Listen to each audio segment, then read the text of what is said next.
जी अस्सलाम वालेकुम Dr. Abid, you are audible. Thank you. I am ready whenever you are ready. Sure, just in probably 3 to 4 minutes.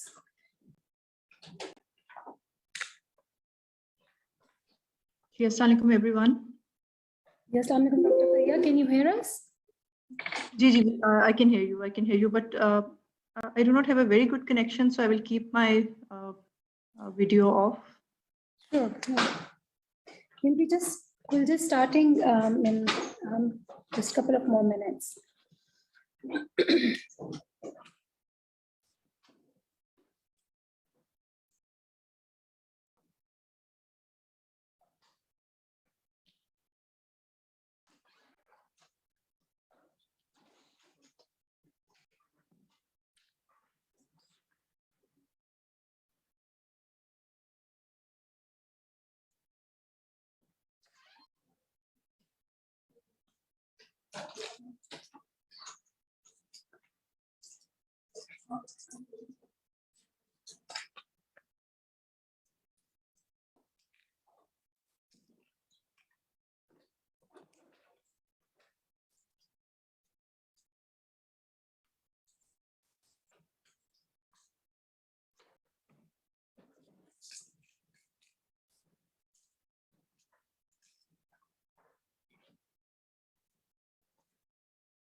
Dr. Siddharth wasn't.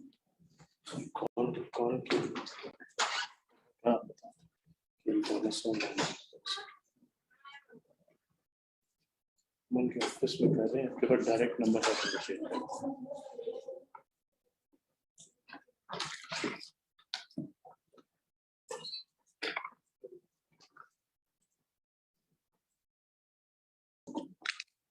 Islam is online. Islam is online. Yes, I'm Doctor. We are waiting for you. Acha, chale. We're waiting. Thank you. Thank you.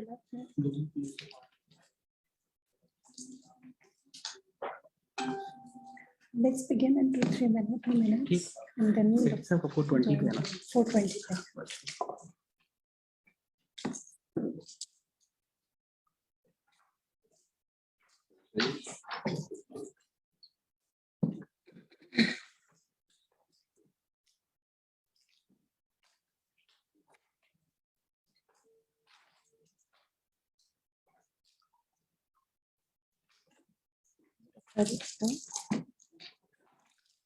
These are Faisalabad boardroom.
Assalamu alaikum. I welcome you all to this hybrid event on the green financing and economic recovery of Pakistan in the backdrop of COP26, the climate goals. As we all know that the COP26 is approaching and we're all heading towards how we can meet the commitments of fighting climate change and the targets it would need. In the light of this, STPI today has hosted this event, a hybrid event, in which we are going to have to launch two presentations, two reports, one on the debt swaps for nature and the other one on the economic green recovery of Pakistan, especially in the energy and the power sector of Pakistan. To begin with, I would like to give the floor to Dr. Abid Suleri, the Executive Director of Sustainable Development Policy Institute. He has joined us online for the moment, and then we can proceed ahead. So Dr. Abid, it's over to you, please. Thank you, Dr. Hina. Good afternoon, ladies and gentlemen. And I can see in my video stream, Mr. Shahjahan Mirza Saab is present there. I can also see Mr. Chris Warner and Dr. Sardar Moazzam and Mr. Faisal Sharif. A very warm welcome to all of you for sparing time and joining us. And as Hina mentioned, today's discussion is focused on green financing and economic recovery, especially in the context of NDC that Pakistan has, revised NDC that Pakistan has submitted. And if you go through this NDC, you would find that Pakistan, while has an ambition to reduce its emissions by 50% till year 2030, only 15% of reduction can be made possible through country's own resources, and 35% is subject to availability of international finance. And that's where I think green financing it becomes extremely crucial and extremely important. Again, quoting from NDCs, Pakistan has adaptation needs of 6 to 14 billion per year, where 70% goes in infrastructure and damage loss, whereby a clean energy transition would require a total of 101 billion by 2030.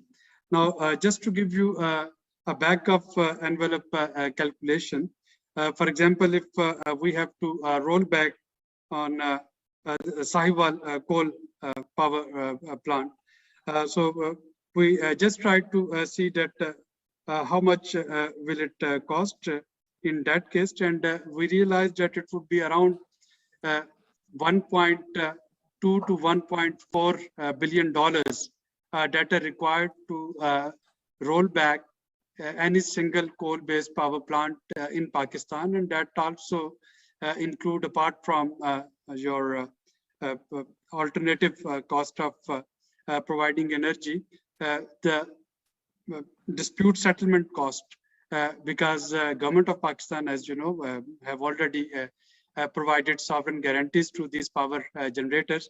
And the moment we try to roll back any of those coal-based power plant, the generators, they would go to dispute settlement bodies, arbitration, international arbitration court, and that's where we will have to pay the damage and the cost of litigation as well, apart from all others. So, of course, while Pakistan, like the rest of the globe, is committed towards a green future, green and clean development, we also need to see that we require green financing. Now, looking at some of the available tools of financing, we know that the climate finance fund, which actually had to have $100 billion per year, that is semi-functional or non-functional. A lot of discussion would be there in Glasgow on it, how to turn it functional, because right now, if we look at the numbers for year 2020, although it says that $80 billion were deposited in this fund, but then we know that many of the funds were relabeled or rebranded. So either those were existing loans or those were existing technical assistance commitments, which were rebranded as climate financing fund. So loss and damage mechanism, the financing mechanism. This is something where we will be debating and discussing in Glasgow next week.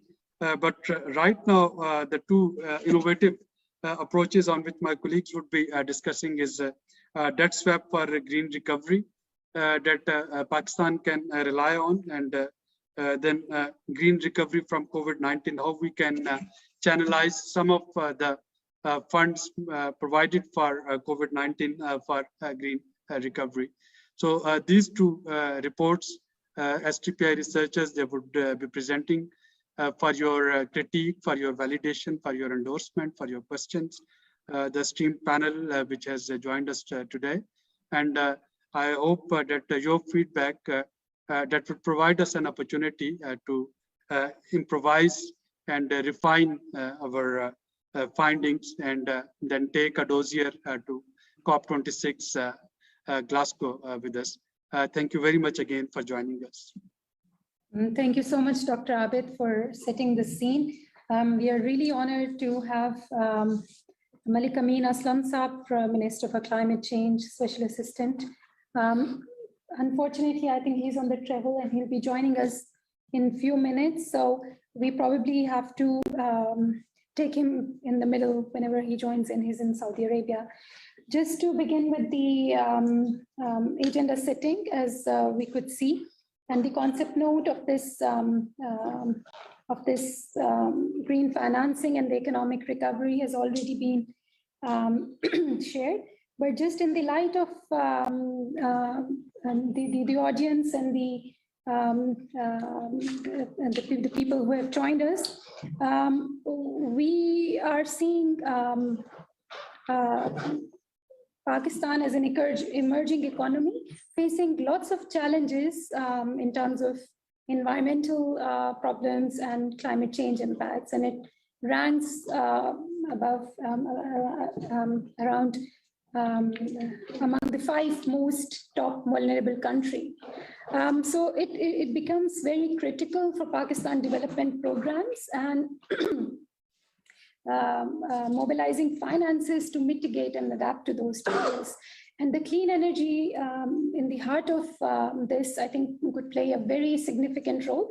And the government of Pakistan has been very much ambitious and making good plans towards making it happen. But for us, it would be really able to identify and highlight what would be the requirements from the financial resources in the to overcome such climate change impacts. Other than that, after the outbreak of COVID-19, Pakistan has been facing the economic losses for around 1.1 trillion during the fiscal year 2021. And the fiscal deficit also remained the 7% of the GDP. So in the terms of extreme weather conditions, it had faced around 3.8 billion loss in the environmental front. So considering all that situation and considering that we have to recover from this pandemic and this continued waves that we are facing through, we have to be very mindful of how we are recovering and how we can adapt and we can recover better in a more resilient and environmental friendly and climate friendly way. So in the light of this, I would just like to introduce our esteemed panelists, our guests for today. So we'll be joined by Mr. Ali Raza Bhutta, Secretary, Power Division. He'll be joining online at the end of this. We are really honored to have with us the Managing Director, Mr. Shah Jahan Mirza, Managing Director, Private Power and Infrastructure Board. And he's also Chief Executive Director of Officer of Alternate Energy Development Board. So we welcome you at this. And we are also really pleased to have co-authored this publication with PPIB on the green recovery. So we are really thankful for their collaboration and their continuous support to this report. Next, we are privileged to have Dr. Sardar Muazzam Saab from Managing Director, National Energy Efficiency and Conservation Authority. And we're really fortunate to have engaged in the national energy conservation programs. He holds a PhD in public policy and he specializes in the area of energy environmental policy. Thank you for coming. Thank you. Then we are also joined online by Mr. Ali Kamal. He is a Chief Sustainable Development Goals at the Ministry of Planning, Development and Special Initiatives. He is a graduate of Qaid-e-Azam University and he's been working on the international trade, exchange rates, fiscal, inflation, and growth. Next, we have Mr. Faisal Sharif. He's a Director of Project Appraisals, PPIB, and he's a dynamic and progressive professional, having more than 17 years of experience in the energy sector, with a sound understanding on the implementation and formulation of government strategies and policies. He's also one of the co-author of this report that we are going to launch. So welcome, Faisal. We are really pleased to have Mr. Chris Warner with us. He's a senior technical specialist at the World Bank. He has joined us from Islamabad office, and we are really pleased to have you. Thank you. Next, we have Mr. Hartmut as a coordinator on Pakistan-German Climate and Energy Initiative from GIZ. He's a climatologist and is working on the politics of climate change. And he's acting as a coordinator of the Climate and Energy Initiative recently, and we are really fortunate to have you here, sir. Thank you. Next, we are joined by Ms. Kashmala Kakakil, who is also part of this esteemed panelist. She's a climate finance specialist. She has worked on resilience programming with Climate and Development Knowledge Network, and she has a quite vast number of experience in this field. Dr. Waqar Ahmed, he's a Joint Executive Director at STPI. He's also a member, Board of Directors at Khyber Pakhtunkhwa Board of Investment and Trade. He has also joined us online because of he's available in KP at this moment. Then we have our in-house colleague, Dr. Sajid Amin. He's working as a research fellow and heading the Policy Solutions Lab at STPI. He's a macroeconomist with a focus on social content in macroeconomic policies, with a clear focus on drawing lessons to reform public policy. Thank you, Dr. Sajid. Then it's myself and Dr. Fariha, who is also a research fellow at STPI. She's an economist and working on the evidence-based policy making in Pakistan. Thank you so much to all the distinguished guests and panelists. To begin with, I would like to give a floor to Dr. Sajid Amin in the interest of time to begin with his presentation on debt swaps for green recovery, options, challenges, and the way forward. Over to you, Dr. Sajid. Thank you, Dr. Can I have a mic? Do we need the mic?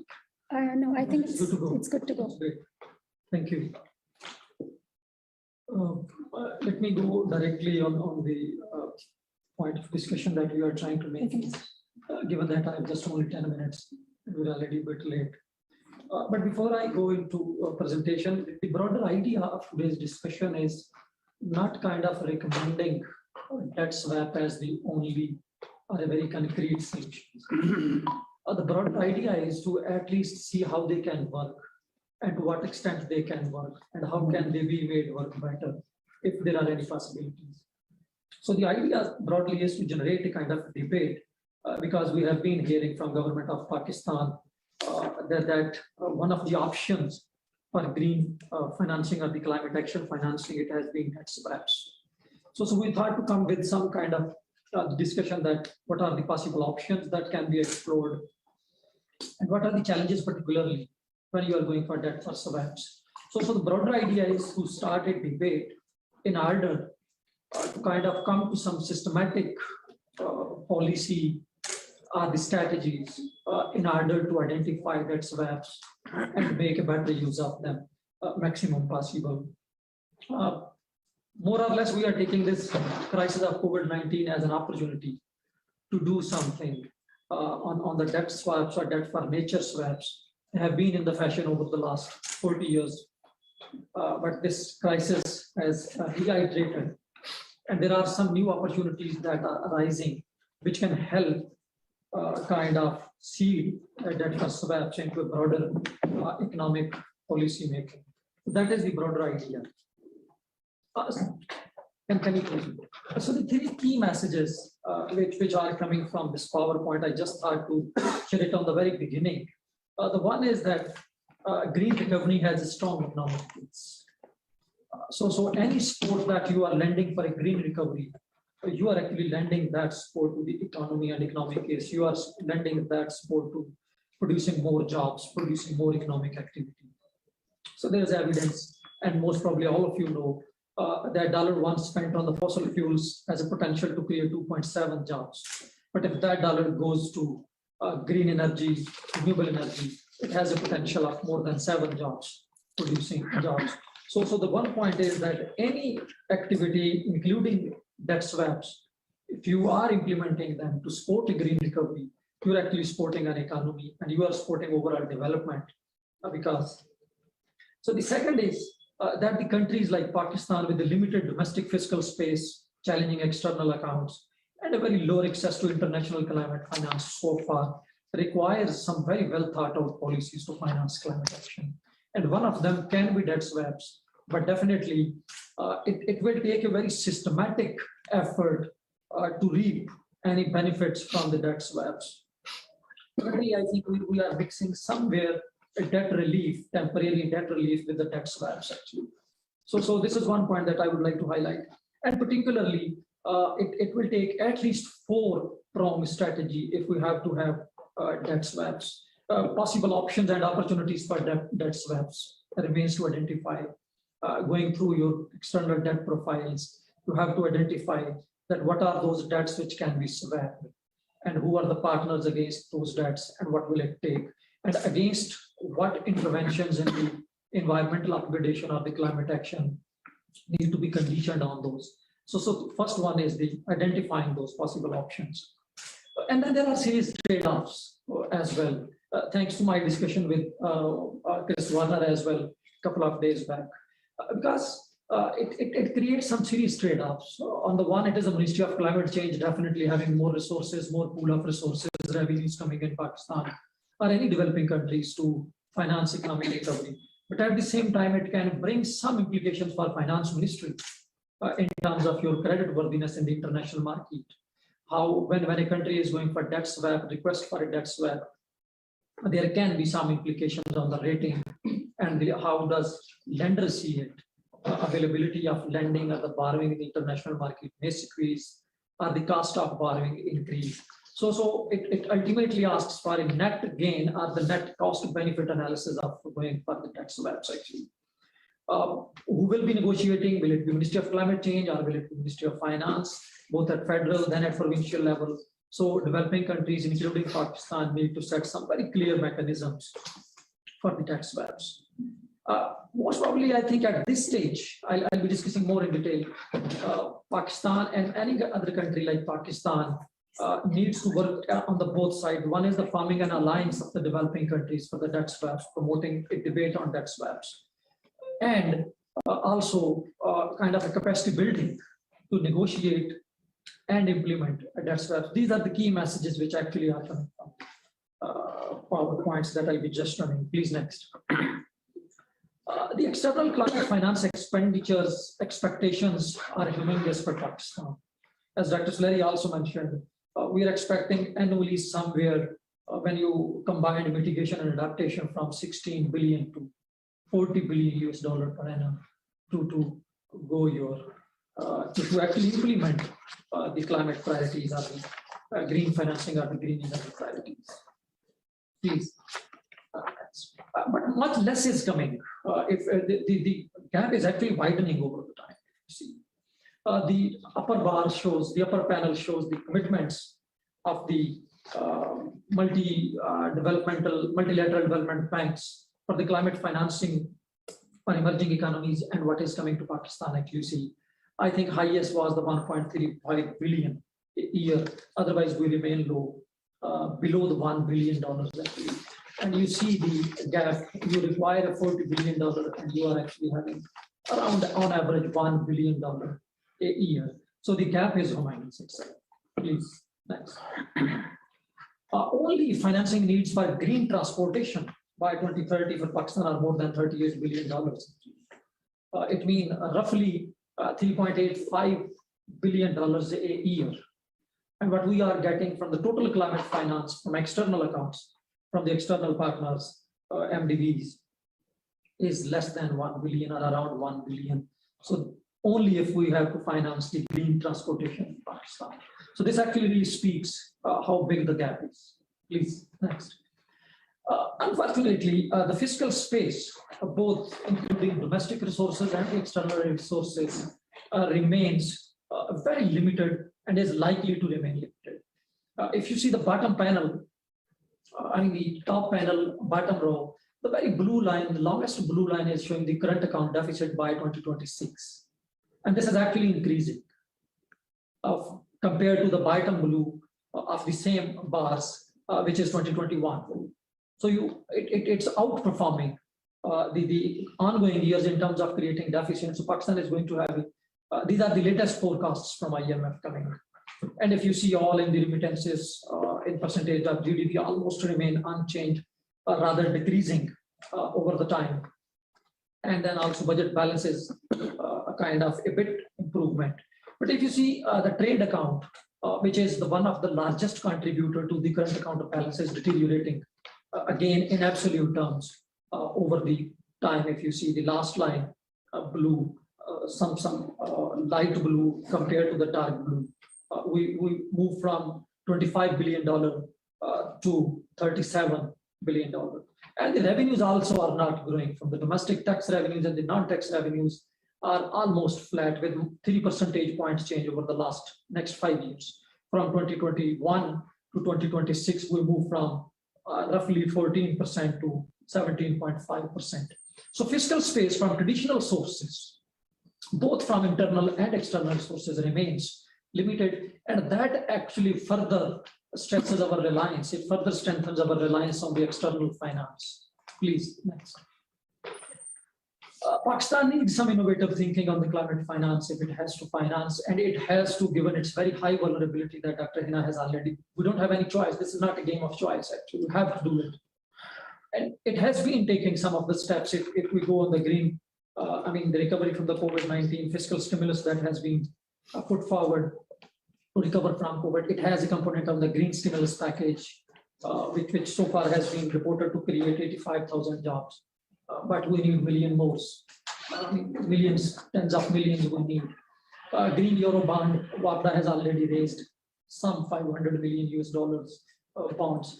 Debt for nature remains one of the element also put there that government is trying to, and that is what we are focusing more on. And then definitely there is a ecosystem restoration fund. Next, please. Why debt for are getting a kind of it's getting a re-popularity. There has been more, particularly since 1987s, they have been in the business, but they were at a very minor scale, roughly below $1 billion. But there is now discussion going on 2-3 major reasons. The one is the heightened vulnerability of developing countries to climate change impacts like extreme weather, and Pakistan stands on the top 10 actually on this one. Higher financing needs, actually, that I've just shown you on that they will be increasing as we move forward. And the fiscal space is not only limited, but it may be shrinking. So limiting our capacity to finance climate action, coupled with the already higher debt, particularly the external debt. On average, developing countries has 44% of their GDP going for the external debt. The external debt makes 44% excluding China. The number is roughly 41% for Pakistan, the latest number, the external debts. So all these are making a kind of ground that there are discussions on. And I think present debt situation, there is a discussion going on at the Paris Club and many others, that the present debt situation is somewhere may go, particularly after the global, the COVID crisis, can get back to the debt levels, high debt levels of the crisis of 80s, like our 90s, where in particularly after the 70s global oil prices hike, there was roughly a net loss of public debt default of roughly $4 $50 billion US.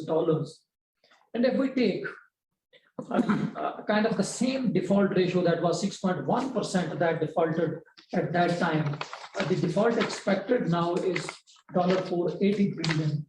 And there is a discussion that if we can just save 10% of it in terms of debt swaps, and at the 55% of the discount rate, which was most recently given to Argentine. So it can save roughly $20 billion for the financing of climate finance actions. So rather than the kind of wasted in 80s, roughly 450 billions, there can be some sort of, if you can bring some mechanisms for debt swaps, so you can at least use these losses to finance climate actions. So please next. So this is just a very standard picture that how it can help. It gives you, but you can move next. I have discussion there. This is what we have been discussing. Pakistan seems mixing debt relief with debt swap. Actually, for the time being, I think when we see the literature coming on the debt swaps, while we are claiming debt swaps, there may be a temporary debt reliefs or the debt postponements. So this is why we thought to have some discussion on that.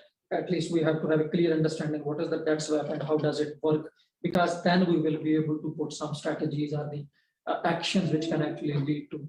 So please next. So this is, but this poses some serious challenges that needs to be considered and tackled if we have to have debt swaps. And when I say we, it is not only the Pakistan, it is the developing countries as a whole.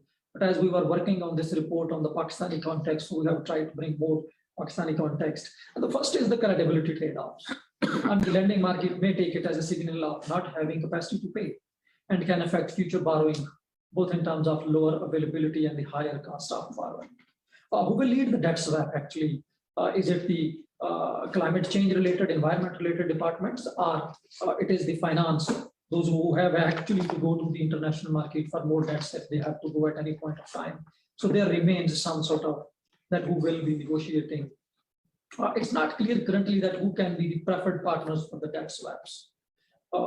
It can vary. I mean, bilateral, for example, for Pakistan, it can be China as a starting point because it has a higher share of in that. Multilateral MDBs, what is their position on this one? How is the position different of World Bank from the IMF? And that needs to be, kind of assessed, explored to find better partners. And then consortiums like the Paris clubs, they can. So we need to identify in Pakistan case as well that who can be the starting partner. And the absence of mechanisms to negotiate and implement debt swaps, they are completely missing. And if we have to take debt swap as a long-term solutions, the one point that we are trying to highlight is that debt swap is not a short-term solution.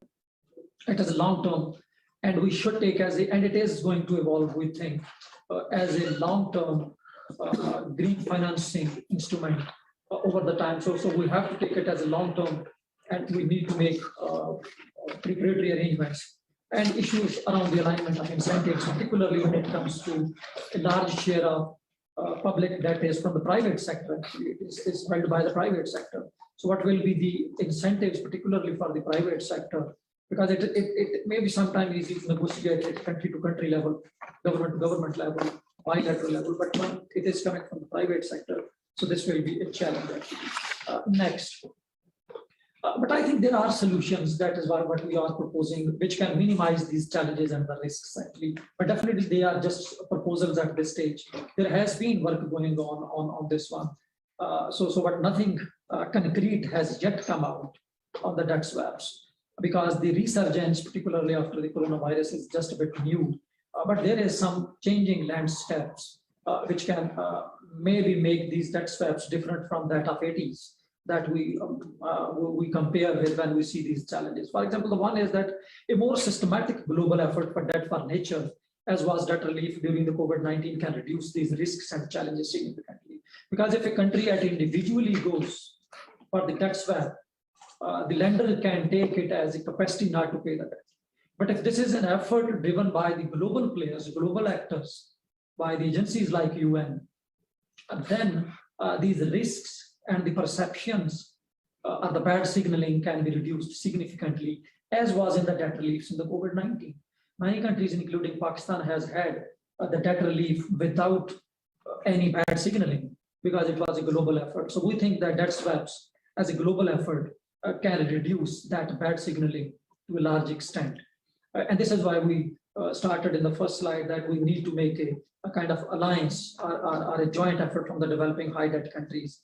And then multilateral agencies like UN and multilateral institutions like IMF, World Bank, KDB can lead the work on promoting debt for nature. By promoting it mean that bringing evidence either way.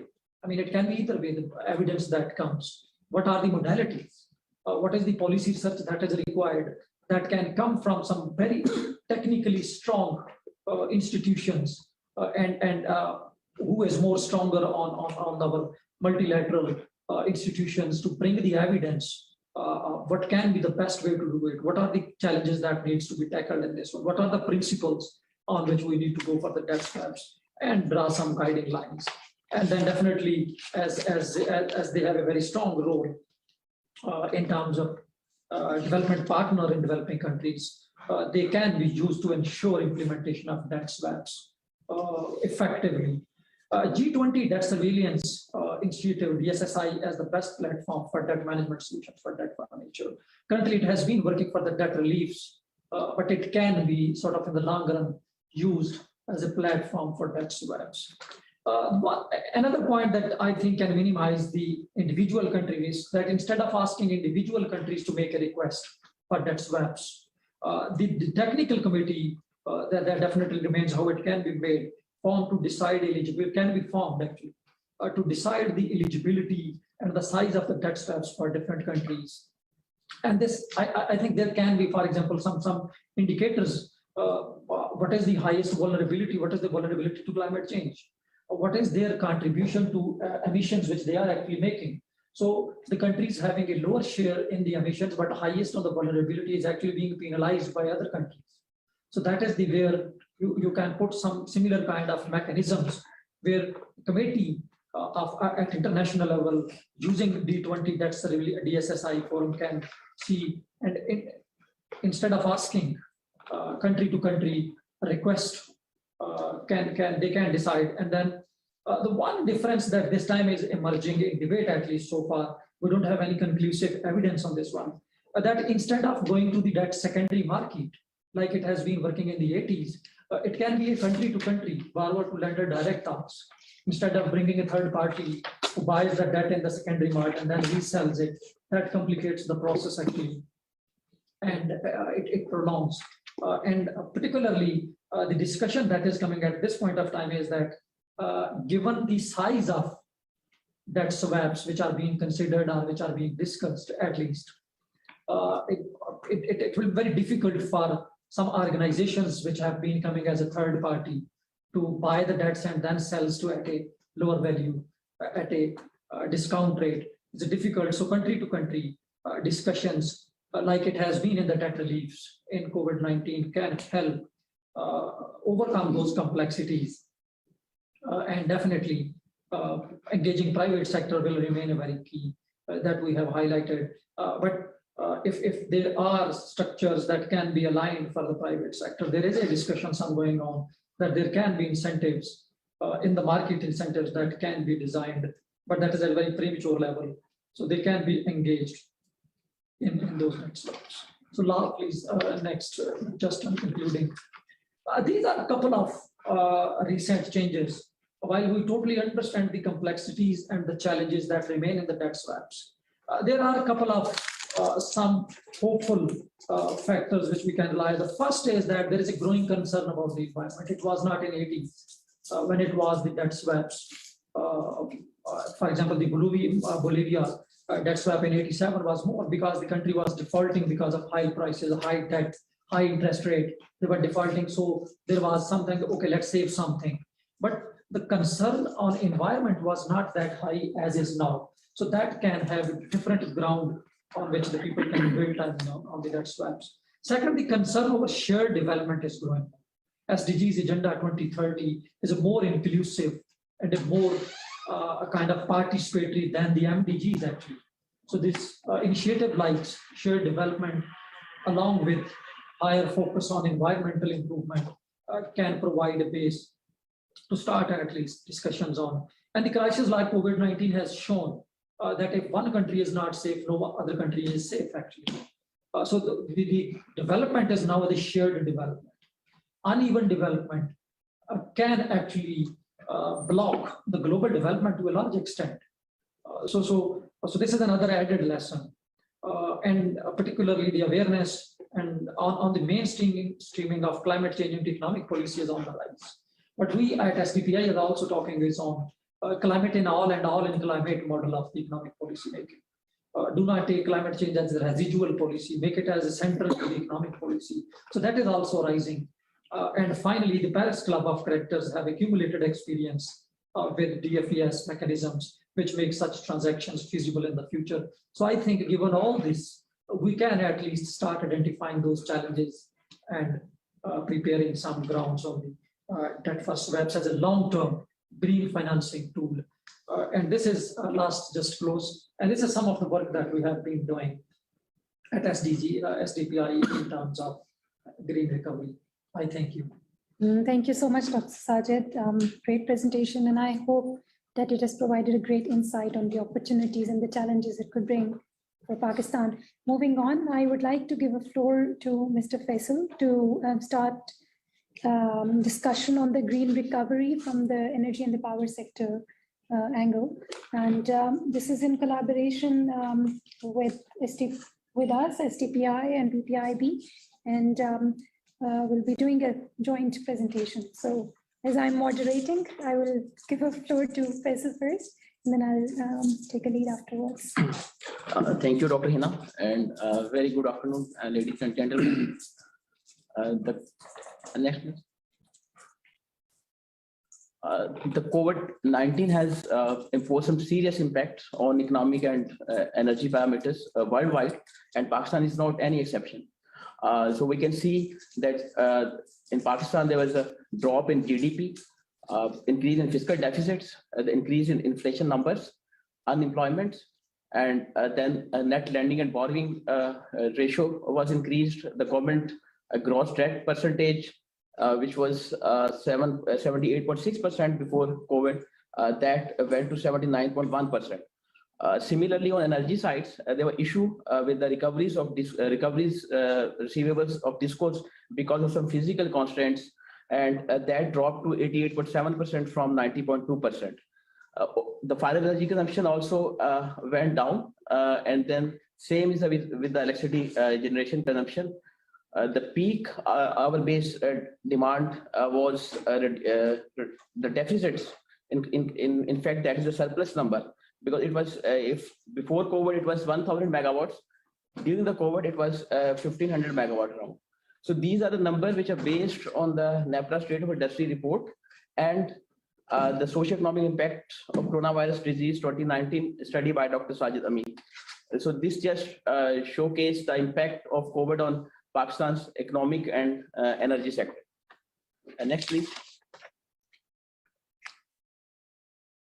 So there's something positive, but it's not in fact positive, because it's due to the COVID that overall reduction in emissions, and in Lahore, which is the second most populous city of country, the air quality improved by 61%.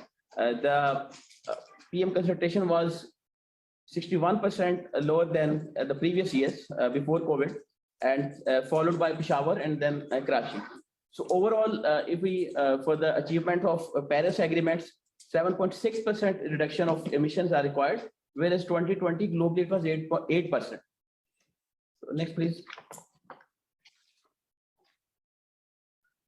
So the scope of the study is to find the short-term impact on economy and energy sector of energy and power sector of Pakistan, and to build back better with some policy and strategy measures through green stimulation packages, and to follow the NDC National Determined Contribution paths in line with the Paris agreements. Next, please.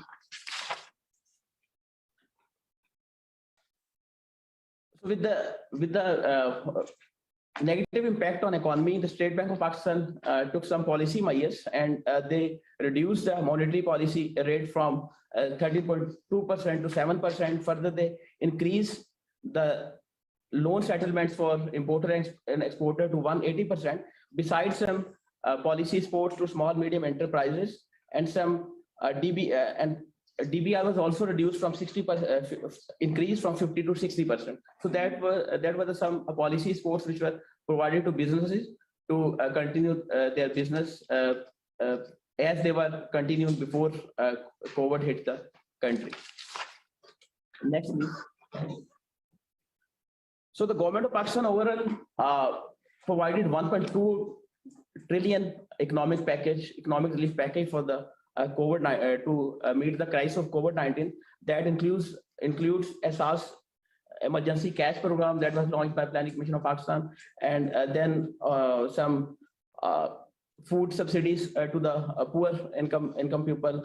Then 115 billion for health and food supplies, 110 billion for relief in power bills, and 100 billion for emergency energy provisions. Besides issuing some green Euro bonds and nature conservative funds, besides Pakistan had 10 billion pre-tsunami projects. So these were some green measures which were taken by government of Pakistan to build back better scenarios.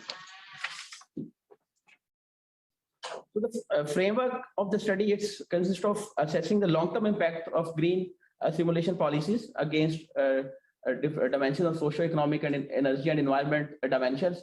It's a 20 years horizon, which is modeled for energy supply demands, emissions, and power consumption and power generation for overall economic recovery and baseline scenarios. So the long-range energy alternative planning LEAP 2015 model is used for the modeling the results. Next, please. So we have developed the 4 scenarios. The first one was the pre-COVID, which is based on 2019. That is, if the COVID would not have happened, then where the energy sector and the economy of the country would have. And then business as usual, where the 1-year recovery period has been considered, that if we come back in 1 year, it's based on the IGSF 2021 numbers. The power numbers are electricity numbers are based on IGSF 2021, which has been recently approved by the NEPRA. So this is the latest documents. And then slow recovery. It's if we recover in 3 years. So where the energy demand and electricity demand would be by 2030, and what will be the projected emissions of the country. And then the COVID green recovery. So that is similar to business as usual. The only difference is that here some energy efficiency measures and some green policies and green initiatives have been considered, that how if these policies and these strategies has been adopted by the government and policymakers, then how the recovery period recovery will be from the COVID-19. Next, please. So this is just a working shell, as I already described, that there are 4 scenarios, and that the result of these 4 scenarios will clearly indicate the pathways and the gap of the existing policies and frameworks for the policymakers to come up and adopt these measures which are practicable to recover the economy as it would have before the COVID-19. So now I hand over to Dr. Hina to present the findings of the report. Thank you. Thank you so much. Moving forward. As we all have some numbers written in the executive summary where it clearly describes the projections in each scenario from the baseline to 2030 and also 2040. I would like to give a brief overview of how do we see it happening through the slides. So if we look at the projections of the economic growth in pre-COVID times, the GDP growth was to above 800 billion in 2040. In the case of fast economic recovery, the GDP growth could reach up to maximum of 600 billion by 2040. And in the terms of slow economic recovery, it could reach to around 520 billion by 2040. In terms of energy demand, we sorry. In 2019, it was around 68, as per the graph, 68 MTOE, including the non-commercial use of biomass. And demand during the COVID in 2020 fell by around 8.8%. As we projected through the model, the pre-COVID times, in a slow recovery process, the difference was further alleviated. If the COVID impacts last for the 3 years, then by 2030, the energy demand was to reach around 107, which is around 25% less than the value in pre-COVID and 5% less in the fast recovery. In the green recovery, the demand could further drop to slightly after 2024 due to the use of energy efficient technologies and the incorporation of all the energy efficiency in the power sector. Demand in 2030 was projected to be lower than the pre-COVID scenario. Moving on. If you look at the emission side, to a larger extent, it could mirror the trend of the energy consumption. As we see from the pre-COVID times, it was around 350 megatons by 2040, and in the post-COVID business as usual scenario, it was 250 megaton by 2040. But in the case of green recovery, it could reduce down to 200 megawatt by 2040. In the terms of energy generation mix, in the pre-COVID scenario, it was predominantly leading to more of a infusion of more coal-based power generation in the pipelines, and also the long-term contracts with the imported fuels. But this green recovery scenario is basically more modeled on the recent IGCEP and also the ARE policy 2019, where it envisages to have 60% clean energy. As we see from the graph, there's a forecast of 2030 mixed post-COVID and a 2040 mixed green recovery, where we see a huge incorporation of the solar and wind and hydropower, and less amount of coal. As we see in the 2040, it could reduce down to 10%, which is actually leading into a more resilient and more climate pathway for the sustainable future of Pakistan. In terms of in the energy sector investments, Pakistan by 2030 would have needed around 108 billion and 135 by 2035. However, due to the COVID having declined in investments, it could need more about 10 billion. In the terms of the scenario modeling, and as we saw in the green recovery scenario, it would require around 120 billion by 2030. This is actually comparable with the recent revised NDCs we have got, that is 101, very close.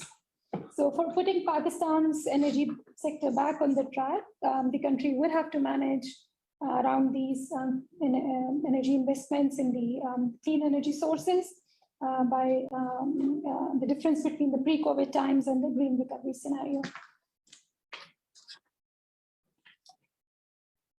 If you look at particularly the power sector investments, it would require, in terms of green recovery, it would require around 15.2 billion additional by 2040. So that's the share in the power sector that would be required. According to the recent IGCEP, the total NPV of the power sector would be around $31.6 billion.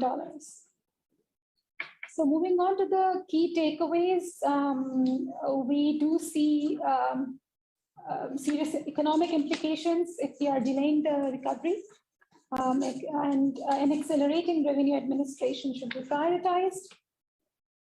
And for the green economy, energy efficiency is very critical, which could save around 9% of the energy by 2030.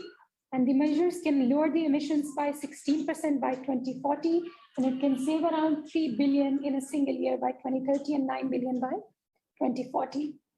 In terms of the post-COVID emissions, it's important to highlight that is this drop in the emissions is also highlighted by Faisal, that it's also because of the lower demand. So lower economic growth should not be taken as a low emission strategy. What it needs to have is increased reliance on the variable renewable energy resources post 2030, which could lead to annual levelized cost saving of around 4 billion. So in 2040, the share of solar and wind investments could be 26.5% against their generation share of 36%. There are some key challenges and limitations in terms of what we saw in the recent policy documents that have been just provided. So, some of the risk accounting has been missing. We saw some of the issues related with the implementation periods of hydropower projects in the IGCEP. Some of the coal phase out projects as we aspire to do, and our LNG to become stranded assets, the existing ones, as also Dr. Abid has highlighted, some of the economic figures that are very rightly associated with the existing power plants. COVID recovery has been sharp rise in the price of coal and LNG. That is the recent development, and we aim to develop another scenario based on the recent spike in the price. The other is, as we see the COVID-19, the pandemic is still uncertain. We were, as we were developing this report, we were hoping that we are doing it for the 1 year, the 2 years, but I think as it continues, we'll be having uncertain developments coming along the way. So it will be, we are aiming to have a dynamic and adding on more scenarios to get right projections for the future.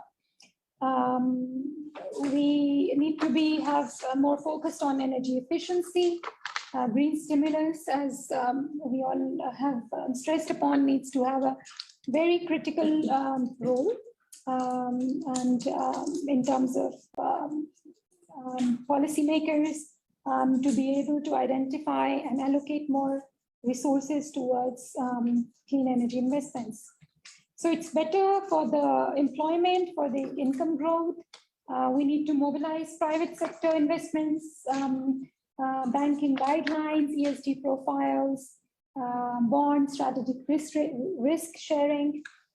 In terms of transitional impacts of green recovery, transfer and exchange of low carbon technologies, climate negotiations, practice data sharing, increased reliance on the variable energy resource, renewable energy resources across the value chains and the sectors.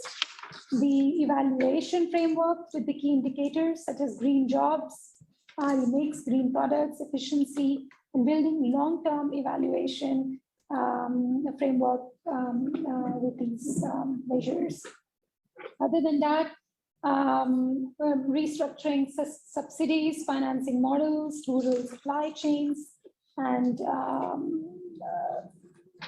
support the sectors with the green capital market, and building long-term priority provision and environmental risk assessments and compliance would be the way forward.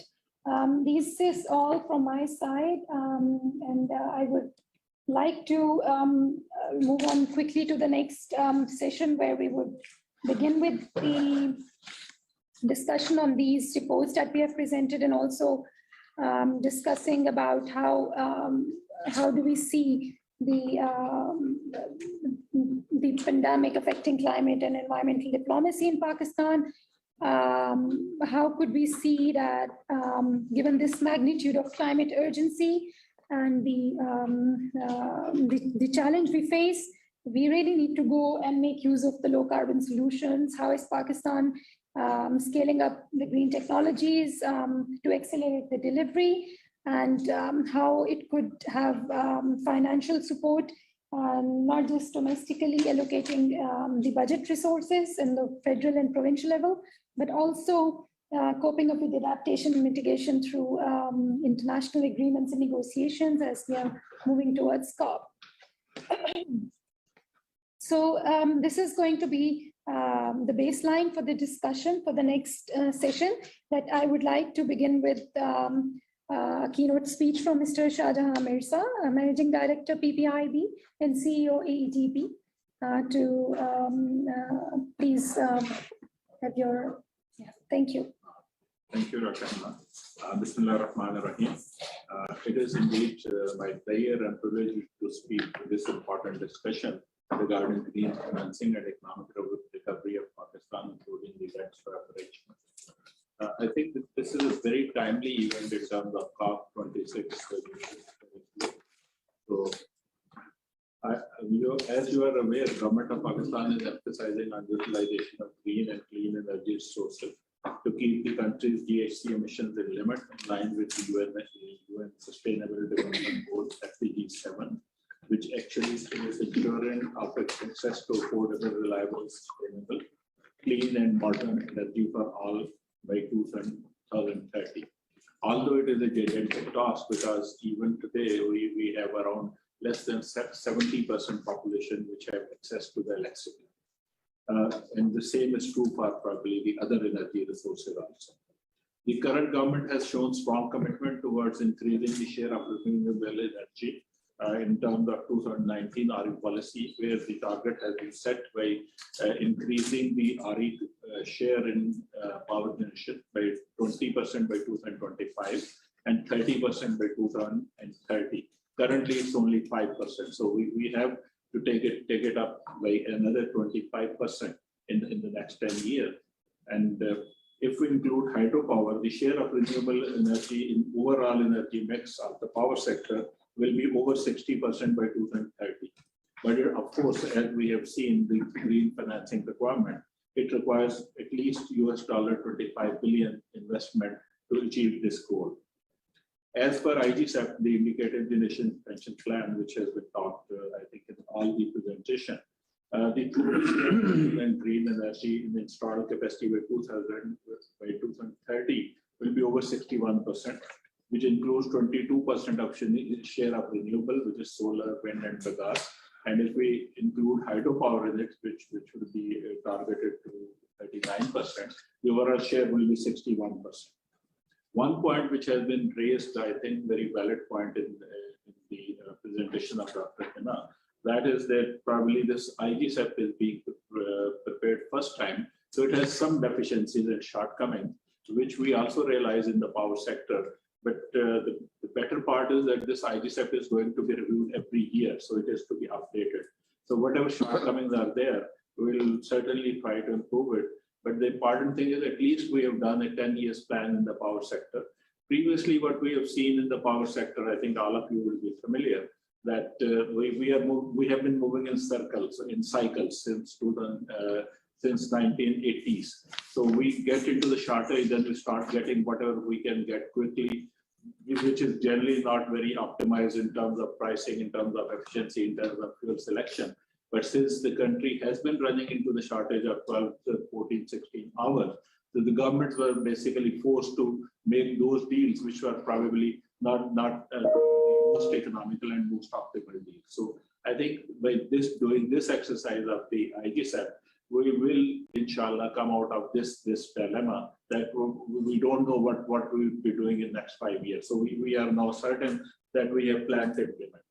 The NPV of investment in this IGSAP is around $39.2 billion in terms of CapEx and OpEx. And in terms of only CapEx, if we look at it, is $25 billion investment in this clean and green energy. And this is only the generation side. So there's certainly a proportion of investment which will come into the transmission and the distribution side, which is at least which will be 50 to 60% of this investment. So this is a gigantic task for a country like Pakistan to raise this kind of investment. A recent World Bank report titled Variable Renewable Energy Integration and Planning Study in Pakistan, which was developed with the support of Alternative Energy Development Board, suggests that substantial potential of solar and wind generation in Pakistan could save about 2 to 6 billion US dollar by reducing its CO2 emission close to 50 GT by maximally using RE potential and by avoiding external cost of CO2 emissions. It is also pertinent to highlight that globally Pakistan is amongst the countries having lowest per capita carbon footprint. This is in the context of, I think it's pertinent to talk about this because there's a lot have been talk about rolling back the coal power plants and the issues and the cost which is involved. So it is globally, Pakistan is amongst the countries having lowest per capita carbon footprint. The country's per capita carbon emission figure is 1.01 metric ton, which is less than 1% share of the global emission. But at the same time, as it has been pointed out, that probably in spite of having very low carbon emission, and we have the threats level is very high for Pakistan. Currently in Pakistan, we have 12% share of coal in the power generation, which is much lower than our neighboring countries. But this obviously does not de-emphasize the requirement for improving the environment and making less and less coal in the energy mix. It is also pertinent, I think, to highlight that all these coal-based power plants in Pakistan are being developed and strictly in compliance with the World Bank and IFC environmental standard. Our local NDCs and environmental standards are not so stringent, but so all these power plants which are being set up, they are following the World Bank and the IFC environmental standards. And what so far we have seen, although these plants are new, but still their emission levels are much lower. In some cases, 1/4 of what is the allowed environmental emission level by the World Bank and the IFC. The study, which has been jointly prepared, is very timely when Pakistan is endeavoring to come out of COVID-19 impact and ambitiously moving towards clean energy transition as well as development of electricity trading market to bring competition, efficiency, and affordability in the electricity value chain. The government has very elaborate plan to implement and start the competitive trading market in the power sector by April next year, so on which work is going on. That will certainly bring in efficiency and the competition and obviously reduce the price. Pakistan has adoption needs, as already pointed out, 6 to 14 billion per year, where 70% goes into infrastructure and damage loss, whereas clean energy transition would require a total of 101 billion investment by 2030 as per updated NDCs of 2021. So the number I was talking of $25 billion, that was the power sector, but the NDC put the target of 101 billion investment, which has been released last week by the Ministry of Climate Change. The availability of financing is a very important element for making the transition towards the clean future. All major international lending agencies are providing financing for ARE projects in Pakistan. But one thing I think which is noticeable that in Pakistan, whatever financing is being provided for RE projects, it's at the same lending rates and the premiums which is being given to the coal and the thermal projects. So that's why that's the issue we are raising with the multilateral donor agencies and the banks, that if we want to promote the RE and the clean energy, they should give some due consideration to the lending rate. So that's the area on which we are working. The State Bank of Pakistan is already providing a concessional financing of 6% for RE power projects, so they have limited it to 50% of the project cost, but still I think it's a great incentive. And this is being done for even the rooftop solar.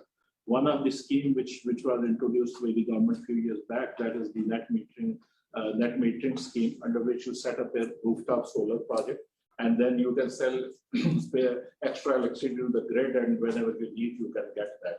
And this scheme is a tremendous success because the tariff are increasing. Currently, over 16,000 consumers have installed this system, and the capacity has crossed 260 megawatt, which is a large number, and which is of course a clean energy. So this event and this report, I think this is a very good contribution. And from the learned panelists and stakeholders, if they could provide their input, these reports will help a lot in preparing for the COP26. I hope this event will provide opportunity to all stakeholders and participants to discuss and take stock of Pakistan green financing strategy and identify key priority areas that need to be addressed in the climate action of Pakistan and adopt Build Back Better Pakistan from energy demand and economic outlook as per the finding and recommendations of these reports. Thank you very much. Thank you so much, Shahjahan Sahab. It was really great insight and overall view. And as you said, it could provide very good, useful for all the stakeholders and in this sector. I would just like to quickly move on to Dr. Sardar Muazzam Sahab from NECA, MD, Managing Director, National Energy Efficiency and Conservation, NECA, to have his insights on the.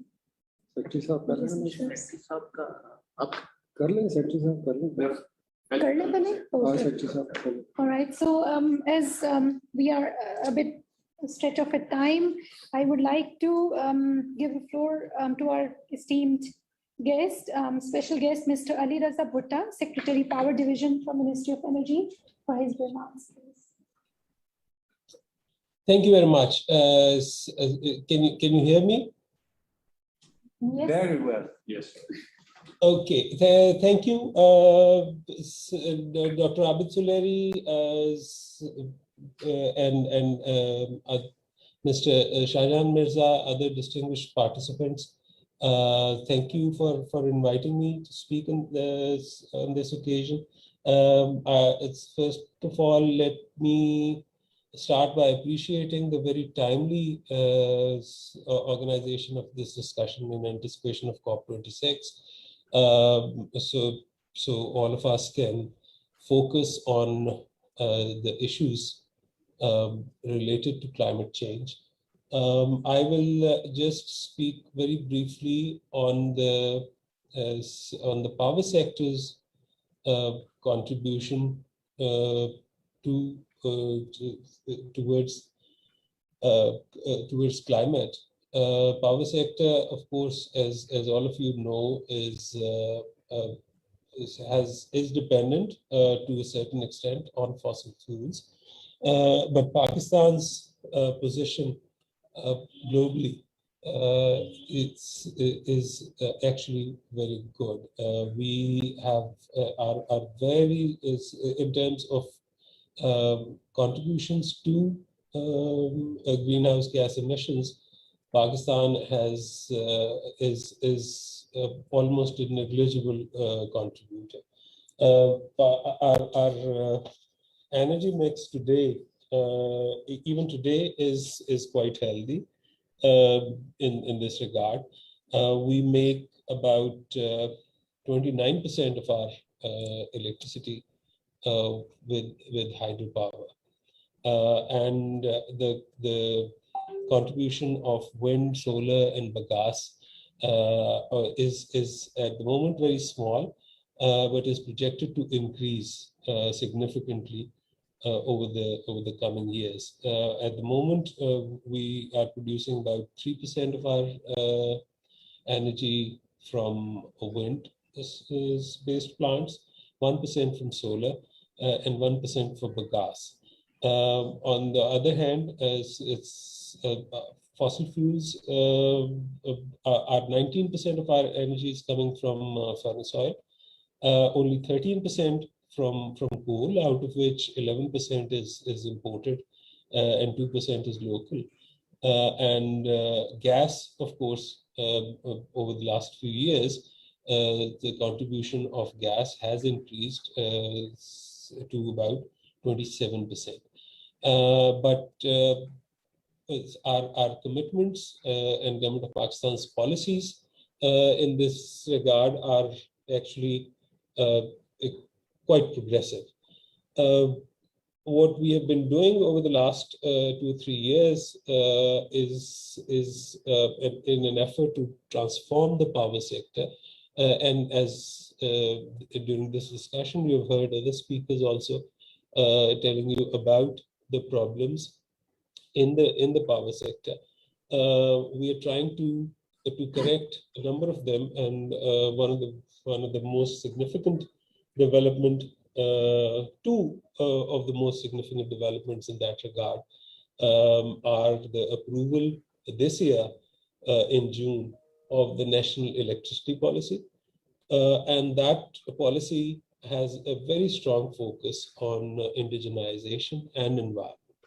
As last year, the Council of Common Interests approved the alternative and renewable energy policy, and that policy we have started implementing that, and there again, the focus is on reducing costs of production and inducting more and more renewables on the principles of least cost.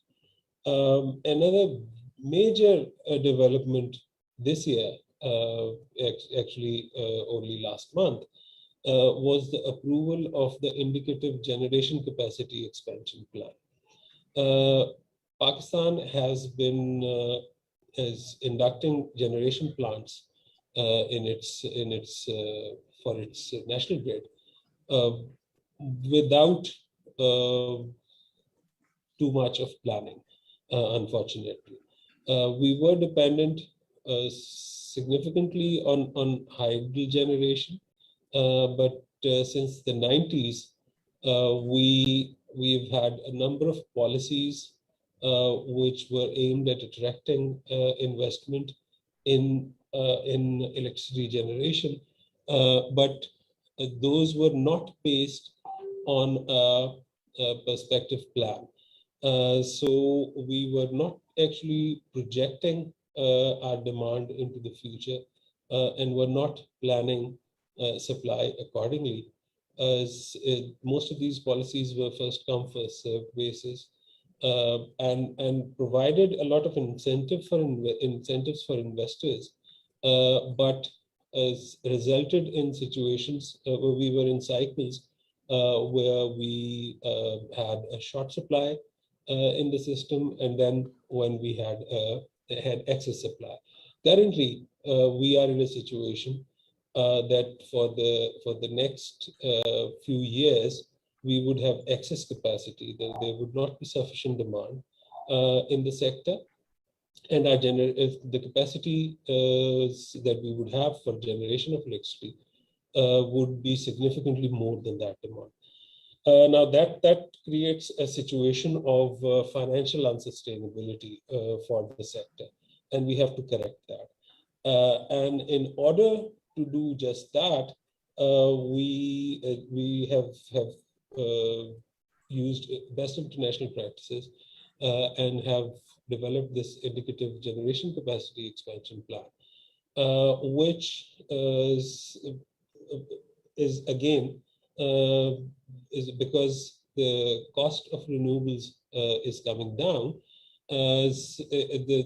That plan now includes, starting from the year 24 till 2030. It's a 10-year progressive rolling plan. We see that we would need addition of renewable electricity generation plants, and mostly wind and solar, up to the year 2030. That is based on our current projections of demand growth over the next 10 years. So with this,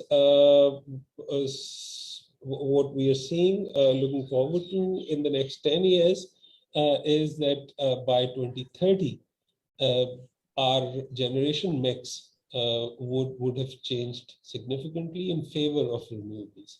We are hoping and planning that by 2030, 41% of our energy would be in the power sector, would be coming from hydro generation, and about 3% from wind, and 13% from solar, and 1% from bagasse. So combined together, we would be about 58% of our energy would be coming from these renewable sources. If you add to that 6% coming from nuclear, which is with no carbon emissions, and 2% that we will be importing from the Central Asian countries, and that too is hydro energy. Our clean, completely clean portfolio comes to about 66%. by 2030. And again, there is another 17% which will be coming from gas. So with significantly lesser emissions, and only 15% by 2030 from coal and 2% from furnace oil.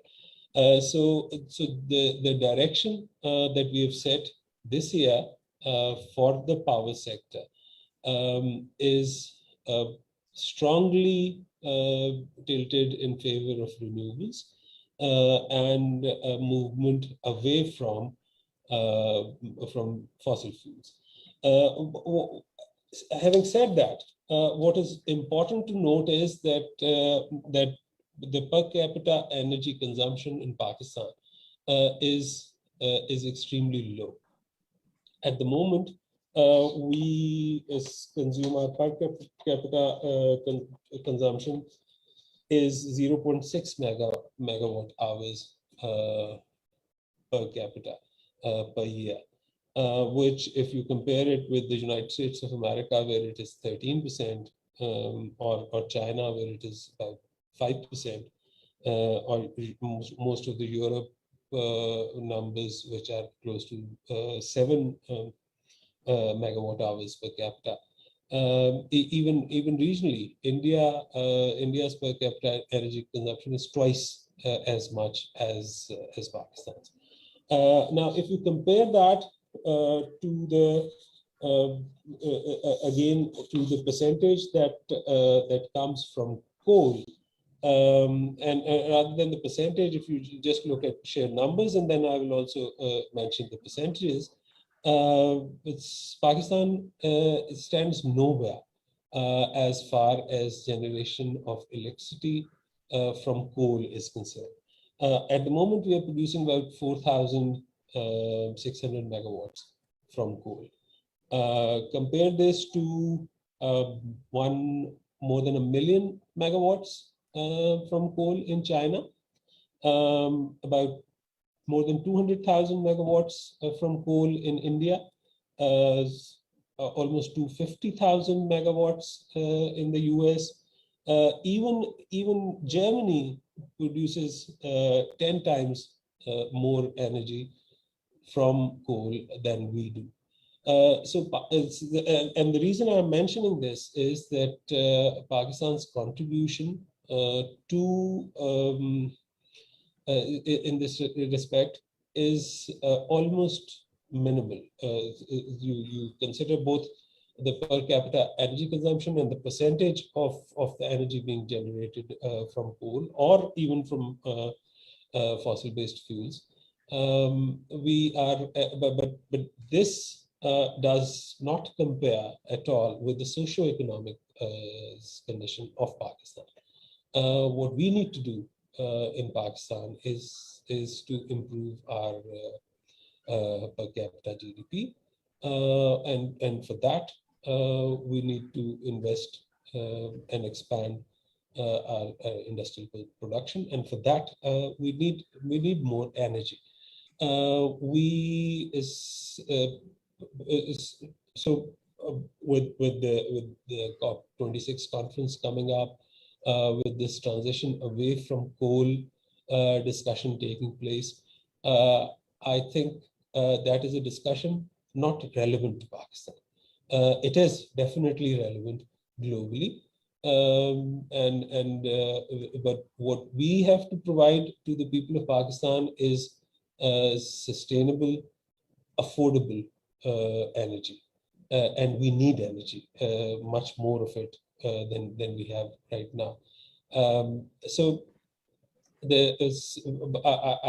I would like this discussion group and others to focus on more on adaptation than on mitigation as far as Pakistan is concerned. There might be opportunities of mitigation in a number of sectors, but that has to be kept in a perspective. Not a very fashionable thing these days to say, but an important perspective in my view, and must be kept in the background of any discussion that we have on this. As in addition to that, we are to some of the steps that I've mentioned earlier. There are other things that we are doing in the sector, particularly in the sector of energy efficiency. So we want whatever limited number of megawatts per capita that we have, go further. And that, I think, is Sardar Mozam, I can see, is there. And I heard that he was about to speak. So I would like you to listen to him very carefully, because that is a sector that we have not invested in, has not been a focus. And that is where a lot of emissions can actually be prevented if we have energy efficiency practices more prevalent in the country. I'll stop there. Thank you very much for having me, and I wish you the best for your discussion. Thank you. Thank you so much for your valuable time and great insights. Very encouraging to see lots of development happening towards the energy efficiency improvements and the clean energy targets, and an extreme inclination towards meeting the climate goals as part of the adaptation and mitigation strategies. So moving on, as already been invited by Ali Raza Saab, I would like to give a floor to Dr. Sardar Mozam Saab. If you could tell us about the energy efficiency measures. We also highlighted in our report that how it could save into billions the economy of the sector, Pakistan. Thank you very much. And I think I'll just start with emphasis with what Secretary Saab just mentioned, that when we are talking about net zero emissions, the net zero emissions should come with net zero poverty as well. Because when we are sort of linking them together, I think this is a very clear concern in the social perspective and socioeconomic side, that in all the debates and globally, we are facing this kind of challenge that net zero emission and the per capita consumption, that is one of the challenge which we are facing. So I just want to sort of come up with this simple thing. I think the goal which already been set in your study, that 9 MTOE saving is one of the things that has been highlighted, and $3 billion US savings in that regard. I think there has been a proven case studies, for example, in case of Turkey, where they have spent 4.5 billion and saved 1.5 in first year billion in energy efficiency. So the goal is, without compromising the energy consumption need of any individual, how we can lower the intensity, how we can produce the same GDP with the same or lesser amount of energy. I think that is what we are trying to project here, that this is the energy efficiency needs in this country. Undoubtedly, a unit saved is much cheaper than producing unit of electricity from any source of energy. But I think one of the things which is in terms of green financing and economic recovery at a broader level, where I think Secretary Saab highlighted a very important point, that the overall energy efficiency and conservation has been missing from the landscape of energy planning in overall this context. I think this policy, NEP, clearly provides a cornerstone and a clear-cut message in that section 5.7, where energy efficiency has been highlighted, and that provides us sort of areas where we can contribute. I think the challenge with the energy sector, especially, I'm not saying for the power sector, but for overall energy sector, is we were having this discussion this morning with AZ as well, that there are peaks. especially in the winter, we have shortage of a gas. And in summer, we are trying to meet the demand for the winter season. And for rest of the years, the capacity payments and these kind of challenges we are facing overall. I think this is where energy efficiency can play its role, that how we can design from the demand side management of this energy that you don't have to generate that much, or you plan in that way that you can do the peak shaving for that time period. And this will, except for these peak, that how it will help, also for the rest of the year, this will help us to sort of address this kind of dilemma. So I think there has been a clear sort of priority, and there has been a clear sense of this urgency that has been already highlighted. And we have been working on it. NICA has prepared the strategic plan where we have identified in terms of industrial, in terms of different sectors of economy, where industry is building and transport being the highest, where energy efficiency and conservation is the key areas to address. I think one more thing in the context where we are working was primarily the institutional apparatus in the country, that we had this act, and then overall the human resource, the budget allocation, how to sort of develop this in the country, the provincial aspects. I think I must say that currently with the support of the ministry and overall support, the institutional process is almost where we think of in terms of budget allocation, in terms of human resource, in terms of policy. There are a number of these things that have been almost completed, and we are moving into a next phase where we are moving for operationalization. And then the implementation part is where we are working on. It has been, very interesting things that during this time, how effectively different institutions are looking into it. NICA was on the forefront to provide a support to Ministry of Climate Change, while in the revisions of NDCs as well. And I think this work has also given a lot of data and participation from a bottom-up approach in this regard as well. But I think one of the proposals, which when I'm also dealing with some of the work on hydrogen fuel, and there was a work going on, and we were engaged with that. There is always, a pressure on the compacts on coal. And as Secretary Saab mentioned, like our contribution is smaller, and still we are being asked to reduce our coal emissions. I think in parallel where we stand, and if we give this commitment, another question is also like what you'll get in return of it. Because we are seeing that an Italian government is bringing compact on hydrogen fuel in this COP. India is establishing themselves as a hub for hydrogen fuel.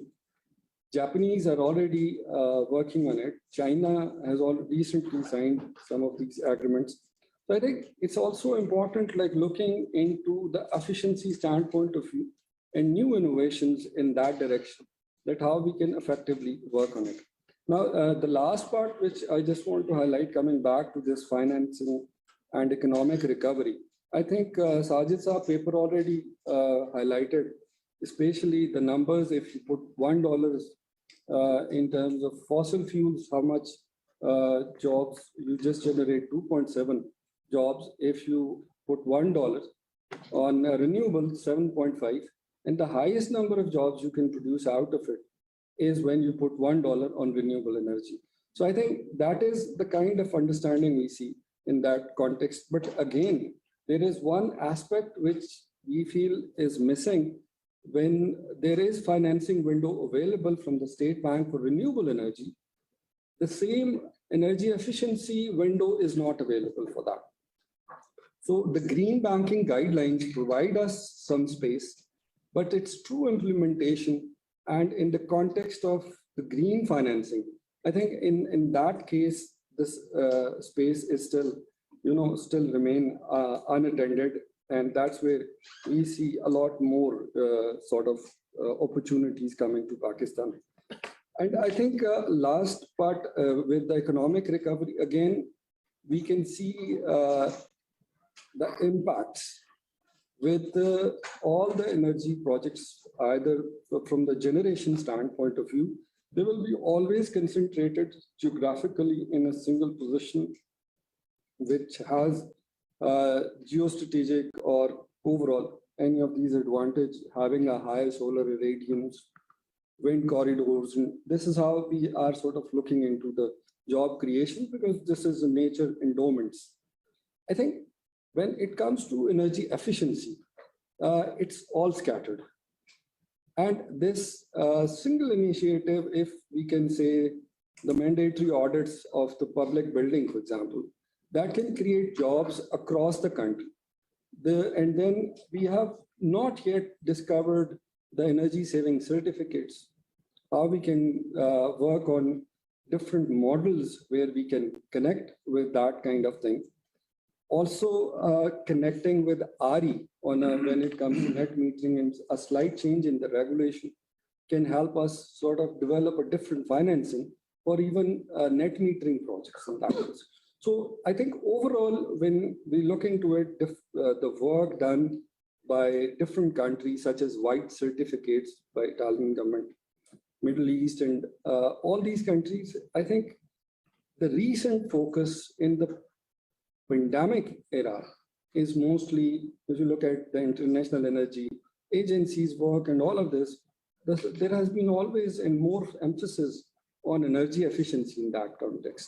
So I think I must say this thing, conclude this thing, that with the current setup in the country and with the support we are seeing coming from the ministry, from the government, from the budget allocation, I think this is a very promising aspects which have been already dealt with. And I hope that within a very short time, once things will be more operational, there will be more action and things happening in energy efficiency and conservation. Thank you so much, Dr. Morgan. It was really useful for us to understand that the recent focus and the current focus, or the way forward, is the energy efficiency. And the measures and the strategies we take today will be shaping up the future of the clean energy. So as you talked about the renewable energy certificates, the other best practices from the world, I think it would be very helpful to learn from them, and it could be adopted in the context of Pakistan. Moving on, I'll quickly give the chance to Ms.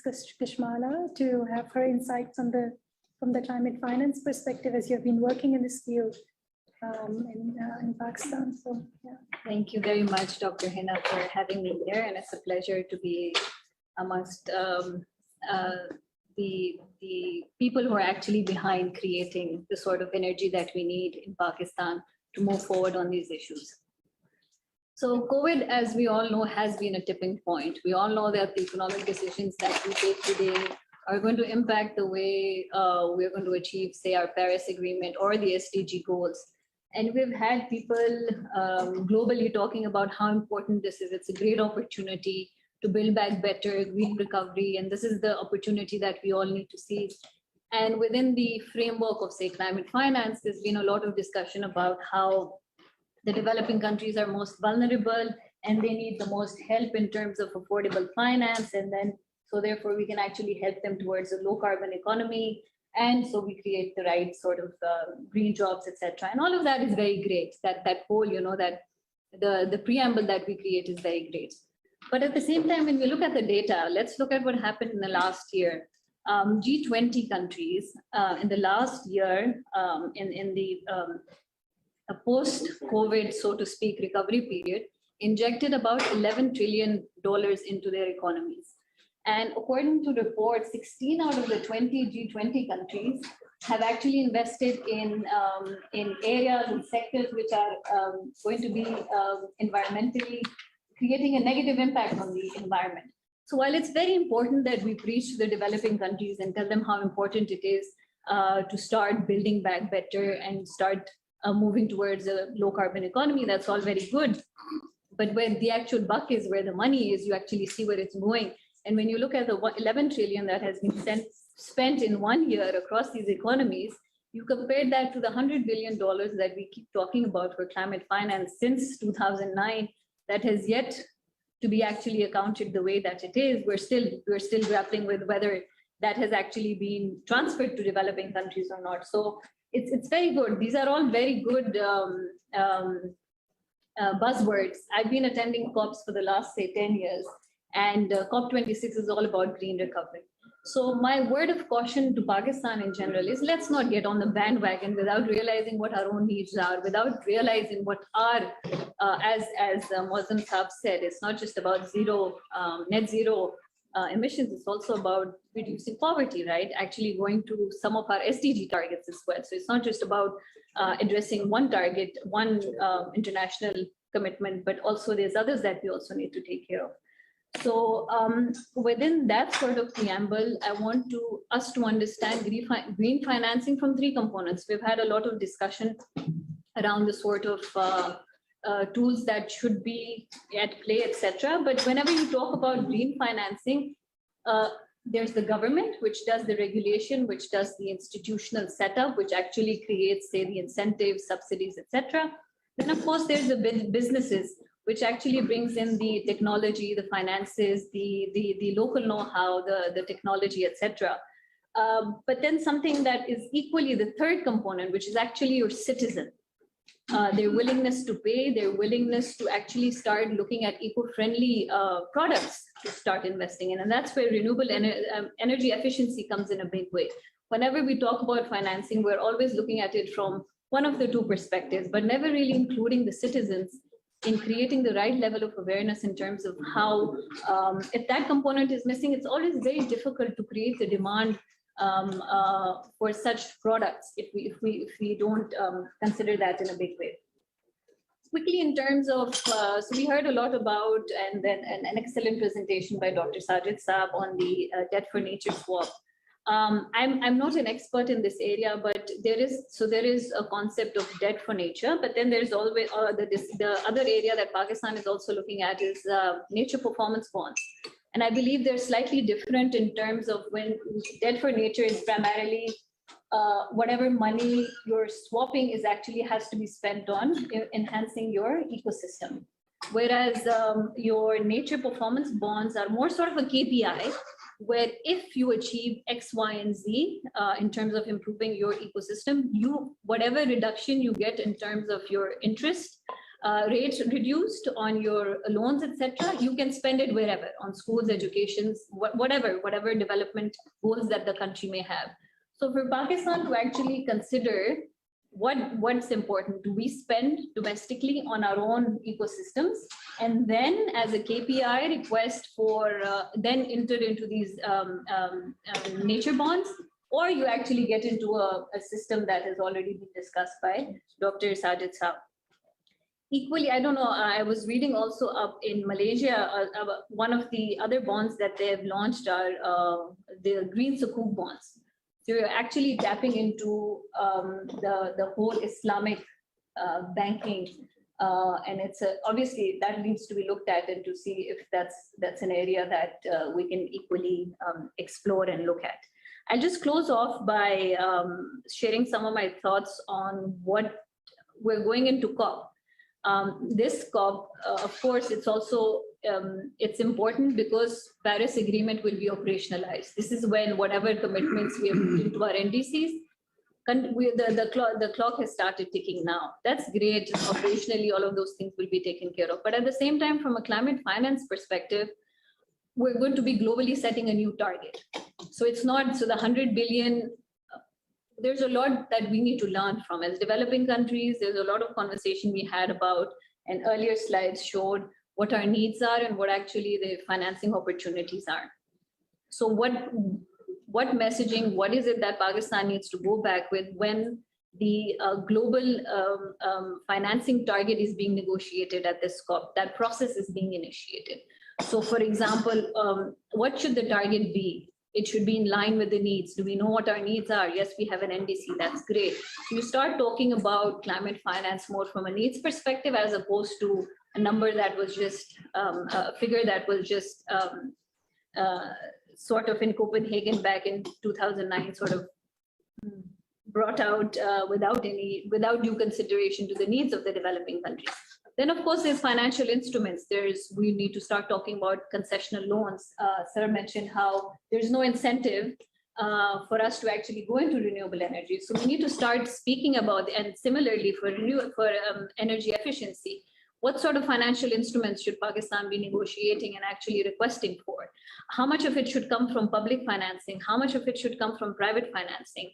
So all these questions at the moment are on the table that are going to be discussed. And I think we're in a great position given the sort of homework that we have done so far, despite whatever little our emissions may be. But just closing in on, let's not get on the bandwagon just because everybody is on that bandwagon. We have to look at our own resources, our own interests, our own needs, and then take action accordingly. Thank you so much. Thank you. Thank you for highlighting really pertinent points, especially on the recent financial instruments in the form of bonds, the social bonds, the sukuk bonds. That is was rightly also mentioned in the presentation earlier by Dr. Sajid. And I think really helpful to identify how we should be shaping up and how much should be coming from each source for the finance perspective. Moving on, I would request Mr. Hartmut to have his insights on the discussion that has been happening on the green recovery. If you would have any points to make. I could have millions of points to make, but I'm very new here in Pakistan, so I do not know the context very well until now. I like to share a few ideas. I think the most important lessons we learned from the COVID crisis is that we can live like here in workshops, in conferences in Glasgow also, where we don't need to travel so much. So we can really save a lot of greenhouse gas emissions, and we are going with the digitalization also in a new era now. This is one of the most important lessons we learned. Then we are talking a lot about climate finance. And it's true, there was this promise, 100,000, and we wanted to go higher. We did not arrive there. But there's also the other question we have really to consider very much. What is climate finance? Is climate finance that we now start with a lot of energy efficiency, a lot of mini grids? Do we pay all the trips to the COP now for a delegation of 300 people from Côte d'Ivoire? Do we pay for all the high salaries of all the experts from industrialist countries coming to other countries to support? What is climate finance? And this is something which is totally not spelled out. And I think if we start to spell it out, the world looks totally different. Another interesting aspect for me today was really this discussion about renewable energy efficiency. And I was confronted this morning already to this discussion for the atmosphere. The atmosphere does not care if the emissions are reduced because of improvement in energy efficiency or renewable energies. I have been in the scene for almost 40 years now on climate change. We started in Germany, and I was in the parliament when we started. So when we started, we were talking about energy efficiency. Renewable energies were something like in the background because they were terribly expensive. Then we came up with the renewable energies, and then this revolution came, and we forgot totally about energy efficiency. What I like to say with this, we have to talk about both. And also in the industrious countries, energy efficiency is something which is not very well treated. We have so much potential, especially in the sectors of buildings, in the sectors of the transport. Other aspects I like to highlight. Maybe to very shortly introduce, I'm here for this climate and energy initiative between Pakistan and Germany to coordinate it between both of the governments. And for us, it's very important because it's a win-win situation. It's a win-win situation because we need us both, Pakistan, Germany, Germany, Pakistan, and we are together since 70 years in good cooperation. And Germany started to show really how important, how serious they are with climate politics, with 6 countries with these initiatives. Pakistan is the first. On this COP, it will be highlighted as the first climate and energy initiative, which is launched between Germany and Pakistan. And the other countries where it will be launched will sit on the table. I also, another point you told that you would be very much interested to receive some comments on these 2 presentations and publications. For me personally, I'm so new in the subject that I would like to read it. When it comes to climate finance, this will be from our initiative a very, very important issue for the coming years. And this is a field which is changing totally. That means, for instance, green bonds, they are increasing by 100% per year. Now we are learning from Pakistan about nature performance bonds, which is a subject which is totally new to us. So we are also learning, trying to think what it is about in the future. So here we will learn together in this aspect. And then I would highlight a last point, which is important. These are the uncertainties in all the numbers. I heard millions of numbers. I always died because of numbers, because I couldn't really digest them anymore. What I was thinking about, we are talking about the high costs really now for the energy transition. But what I was also thinking about, what cost are we confronting if we are not going together, for instance, Pakistan and Germany, to really go further to mitigation in terms of natural catastrophes arising from climate change? What are the costs? What are the costs for increasing energy prices, which we see now skyrocketing in both in Germany and in Pakistan? These were very shortly my points. Thank you so much. Thank you. Very insightful. I think quickly, as we have already been out of the time, and we have colleagues with us from media for the media briefing. I would just quickly, because Ali Kamal is here online and has been waiting for 2 hours. And Dr. Faria, if Ali, would you like to comment on today's discussion? Thank you, Hina, and thank you, friends. Abid Salari Saab, Sajid, Faria, Wakar, Sardar Mozam is here. So I'll be very brief because the time is running fast. Number one is I just heard that SAS program was launched by Planning Commission. It was not launched by Planning Commission Pakistan. One correction which is I'm already asking everyone to do nowadays is that we are already using building back better terminology. MOFA is saying that don't use this method, don't use this term, and they prefer using build forward better. And there is a political economy of this term. So I can talk to Sajid after that. Pandemic, as far as is concerned, the AQI it affects positively initially, but the environmentalists know that how positively affecting. What is mean by the positively affecting the overall environment situation? Positively saying that we are in low growth era and let's build better, of course, forward and have resilient and green infrastructure, because we are not going to grow higher because of the stabilization, and since still we are going through higher inflation era. So let's build better in terms of resilient infrastructure. There are different things which have said by Dr. Sajid Amin and Dr. Hina and one of their colleagues, which I agree to, that forming an alliance with the developing countries is one of the great things which we can do. And following that, as Kashmala said, that the bandwagon effect is not very good, but I said I think and bandwagon effect when it's easier to obtain funding or debt swap or green financing, when they are tagging to our priorities as well, it is very, very beneficial. So bandwagon effect is not always a bad thing. That's what Kashmala meant as well.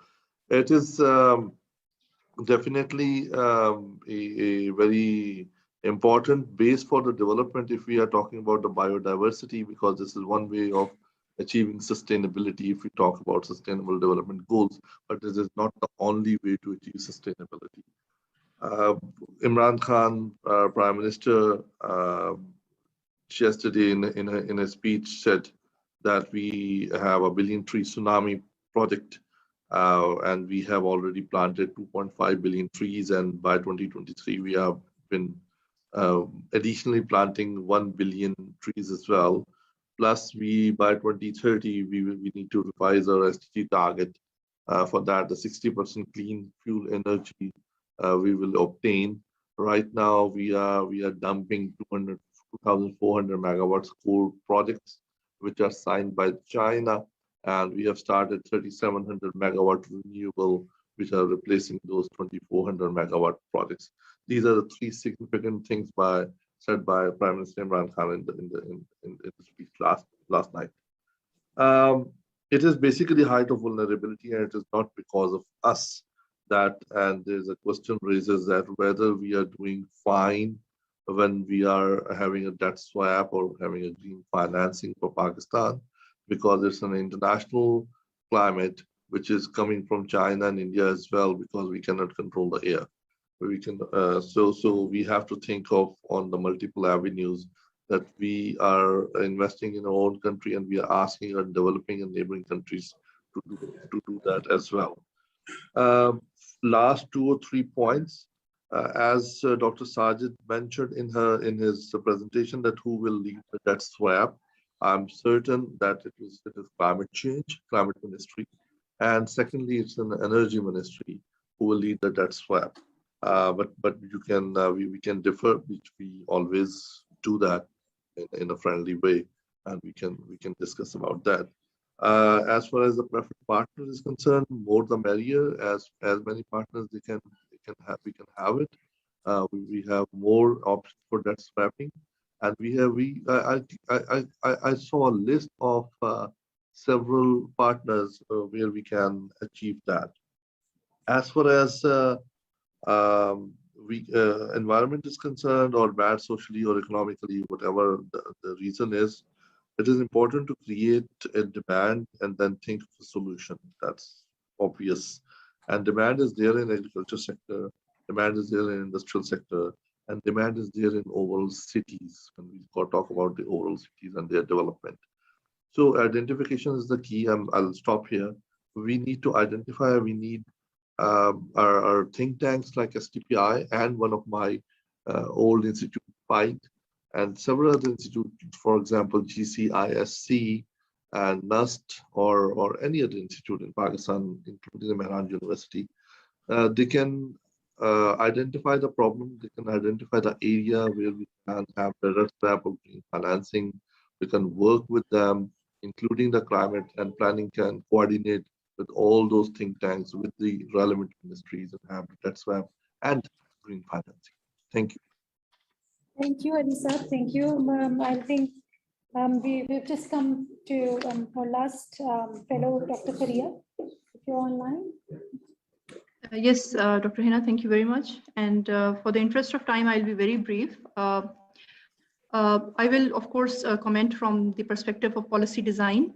So yes, green recovery has a strong economic case. And just as Ms. Kashmala highlighted, that let's not get on the bandwagon without knowing what our needs are.